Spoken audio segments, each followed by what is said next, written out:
Joining us now with more about his letter to President Trump, Ranking Member, House Intel Committee, Congressman Devin Nunes.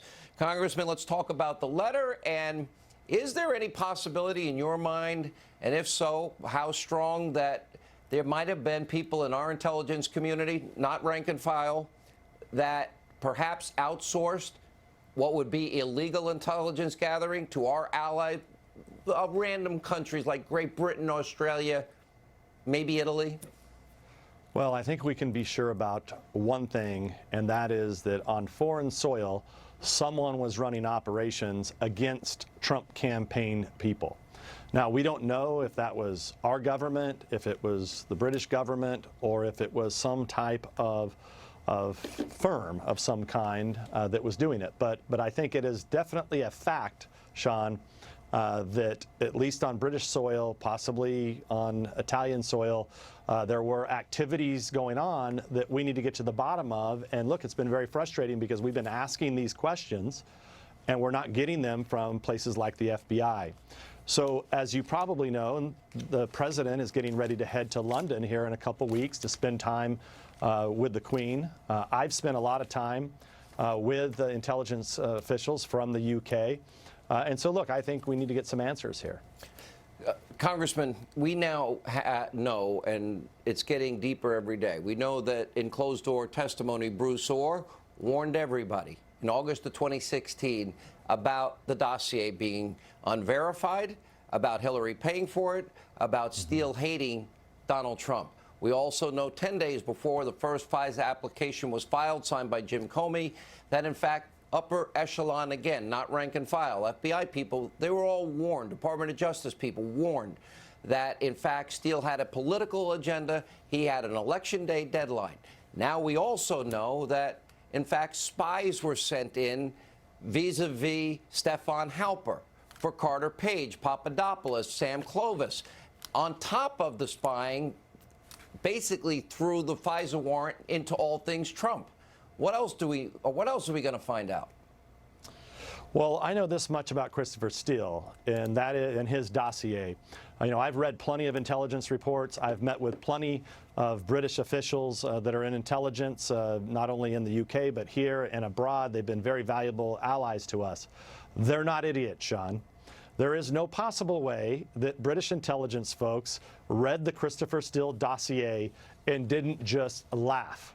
Okay, so I actually believe that Mueller knows, that the Mueller dossier team knew that the Brits actually, I think, did give us some warning. So, but we can't get that information. I think there are things that Mueller knew about.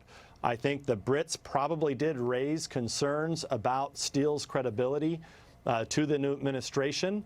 But of course, we can't get those documents, and it's what we continue to try to get. And I think hopefully it's what the U.S. Attorney out of Connecticut is going to get to the bottom of. Is this a true statement that with all the warnings ahead of time, that the FISA applications with your memo, Grassley-Graham memo, bulk of information, unverified, Clinton bought and paid for, they lied by omission, and they lied straight up saying it was verified, but we know it's an unverifiable document. Now we know Steele doesn't stand behind it, that this was a premeditated conspiracy to commit fraud on a FISA court. Do you believe that, as I do?